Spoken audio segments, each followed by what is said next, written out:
Hey everybody, welcome back. Fatman here, and today I want to talk to you about one of my favorite animated characters of all time. And if you couldn't tell from the title, I am talking about none other than Eeyore from Winnie the Pooh. Pooh Bear, Winnie the Pooh Bear. Specifically, I want to talk more about his animated Disney adaptations because in the original Mylan books, he's kind of Eeyore first appeared in the 1966 short Winnie the Pooh and the Honey Tree before he became a regular staple of the series.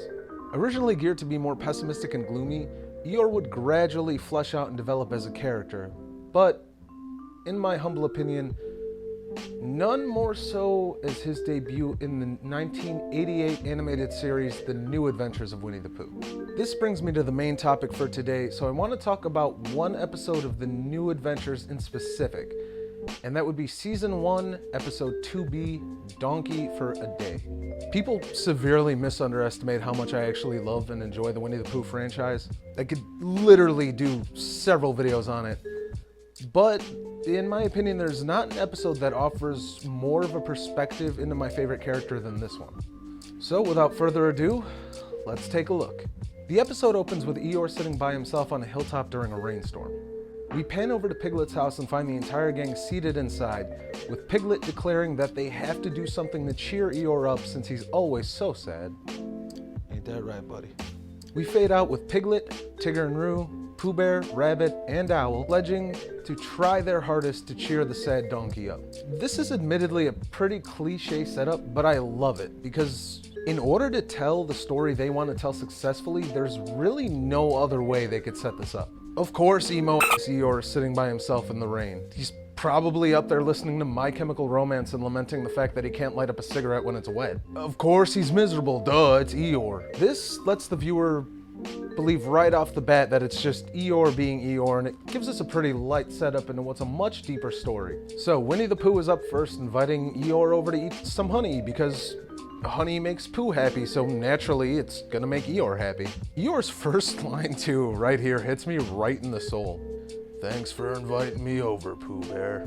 Guess you couldn't get anyone more interesting to come. This is the same line I use whenever anybody invites me over, dude. Pooh just keeps lobbing honey at Eeyore, completely missing the fact that Eeyore doesn't like honey, so the donkey leaves less than satisfied. The takeaway here is that Pooh is obviously a lovable dimwit, and we as the audience really weren't expecting the first attempt to work anyhow. Realistically, we're waiting on Piglet to save the day here. That, however, doesn't stop Owl from trying, who's up next with attempted murder?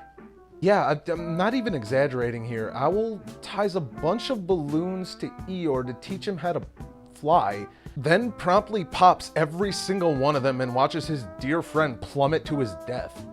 The takeaway here is that Owl is a and easily my least favorite character. You know, maybe I'd rather be dead than listen to that pretentious twit as well. Rabbit's solution is to teach Eeyore to garden, a dream that is hindered fairly quickly when Eeyore's tail falls off.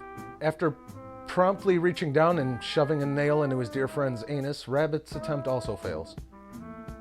Finally, Tigger and Roo decide that the best way to cheer Eeyore up is to teach him to bounce. What else could it possibly be?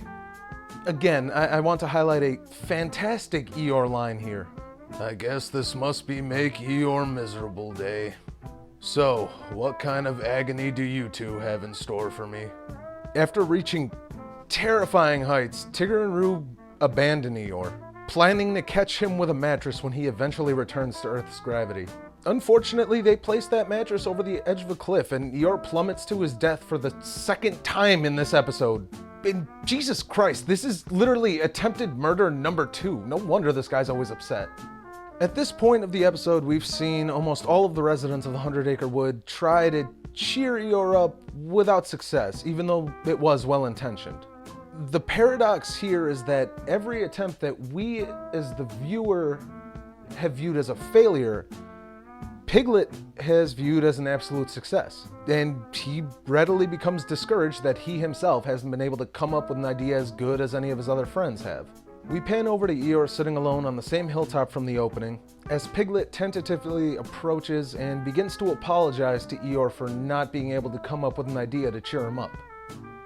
As Piglet begins to sadly walk away, understanding finally dawns on Eeyore. Eeyore explains to Piglet that he doesn't come to this hilltop because he's sad, but he comes up here because he's happy. I'm grateful to you all, even though you almost killed me. So he does acknowledge the attempted murders. Okay, it's officially canon. Eeyore then points to the darkest cloud in the sky and urges Piglet to watch, as light begins to burst forth in a multitude of colors, showering the 100-acre wood with beautiful crystals of light. The rest of the group runs up to the hill, and Eeyore dubs this cloud painting, and explains that any one of them can perform this minor miracle if they just use their imagination.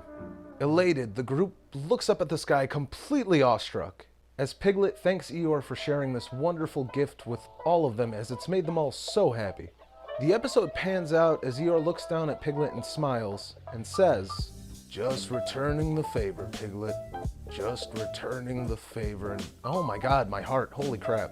The ending of this short alone illustrates so much of my love for this character and this franchise. The message here is a little weighty for what's overall a kid's show, but I really feel like they went that extra mile to underscore that a lot of beauty and wonder can be found in sadness.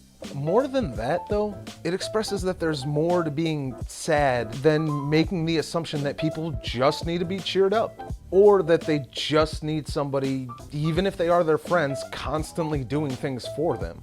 Something that kind of mirrors the agony of depression so exceedingly well that I would have a lot of trouble believing that they didn't do this on purpose.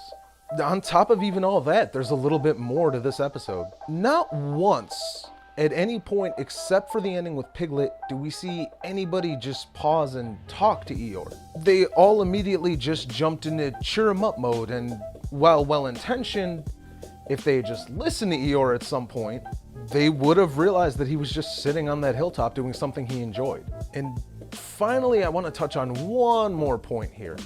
As we progress through the episode, we find out that Eeyore's friends straight up don't really know him that well. They don't know his likes or his dislikes. Everyone seems to have even an almost selfish motif behind their method. Pooh just wants to eat. Rabbit just wants help harvesting. Tigger just wants to bounce. The only one with a genuine regret over the fact that they failed to help their friend is Piglet, who's actually seen coming to tears over this throughout this episode. The authenticity behind that shows that what Piglet truly regrets more than anything else is not knowing his friend well enough to know what would make him happy. And that's pretty heavy. Like, heavier than me almost. So needless to say, I love Eeyore, I love this episode, and I love the Winnie the Pooh franchise. If you haven't watched The New Adventures of Winnie the Pooh, I highly recommend it. Now streaming on Disney+.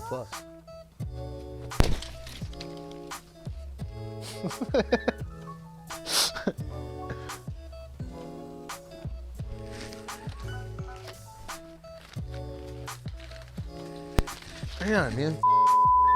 There are quite a few more episodes that specifically highlight Eeyore that do a pretty good job with this theming, including Stripes, Home is Where the Home Is, and A.A. Eeyore. I don't know how to pronounce that last one. But none other, for me at least, do this job better than Donkey for a Day. Every single character is given a more in-depth look than we've really ever seen them at this point. The animation is almost film quality, and from theme to end credits, the entire show is just a joy to watch. And speaking of watching, thank you for watching this. I've been Fatman here with ZeitgeistOG, and tell me, what is your favorite Winnie the Pooh moment? Have you seen The New Adventures? Do you like it? Let's chat, man. On your way out, maybe hit that stupid bell and that little notification icon to stay up to date. And hey, let us know what you want to see us do a video on. Thank you guys for watching, and we will catch you next time. Makeup, I'm done.